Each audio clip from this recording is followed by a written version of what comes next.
Hi everybody, thank you so much for joining me here today at Re-Written Vintage Homestead.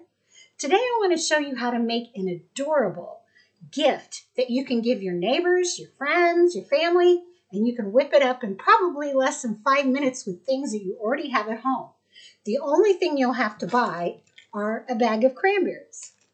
Now, if you remember several videos ago, I told you guys to start drying your apples and your oranges and some lemons. You can do those in a dehydrator like I did, or you can do them in the oven. If you do them in the oven, keep your heat down low, 200 to 250. Put them on a pan on parchment paper. Bake them in there about 3 or 4 hours, but flip them every half hour to make sure you don't burn them. So we're going to take these and we're going to make a gift.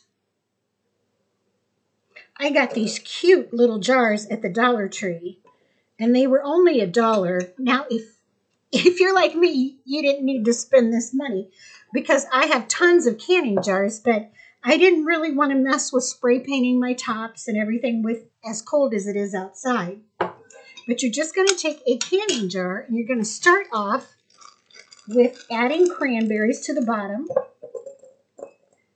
so that they're nice and pretty, and you'll see those right away.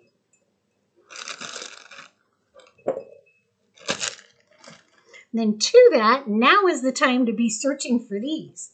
Your conifer trees or pine cone trees are dropping these, and they're not all open. Some of them are tight like this one, and that's a very nice look. So we're going to put that in there. Then I'm going to add an apple slice, an orange slice, and a lemon slice. I'm going to take some cinnamon, about a teaspoon of cinnamon, and I'm going to mix that with some nutmeg, teaspoon of nutmeg,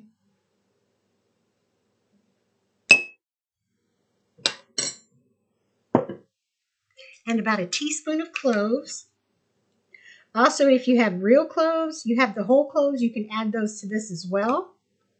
If you have star of anise, you can add that as well. So I'm just going to mix this together and sprinkle a little bit in there like that.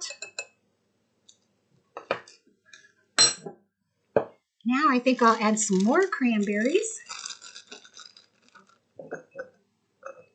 for an extra layer.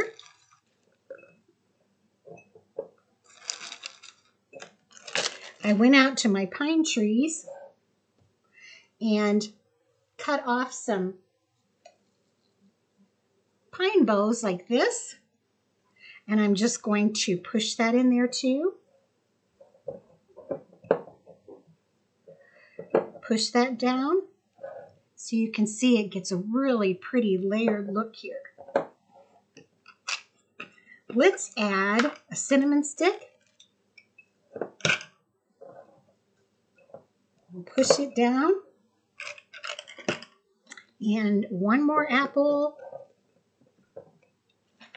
one more lemon, and one more orange. A little more spice.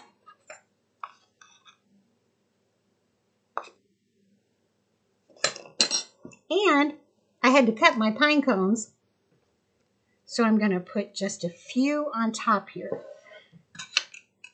The other day I made some labels. If you don't have a label maker, you can just make a tag. But this says Simmering Christmas Potpourri. I'm going to put that on the top. Like this.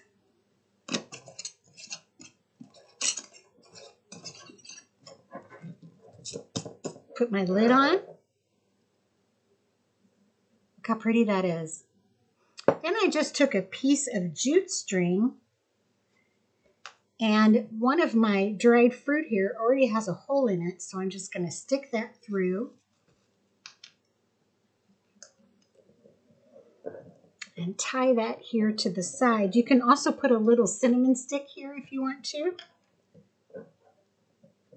We'll just tie that off in a knot.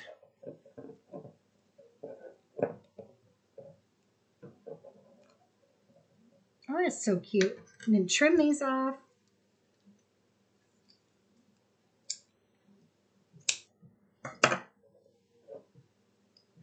Isn't that sweet? And so what they'll do is they can scoop some of this out and put it in a small pan of water, bring it to a boil, and then turn it off, and the smell of Christmas will waft all through the house. You can make these as elaborate as you'd like. You could add all kinds of spices, all kinds of fruit, anything you want. Like I said, if you have Star of Anise, if you have a little ornament you want to hang from here, you can do that.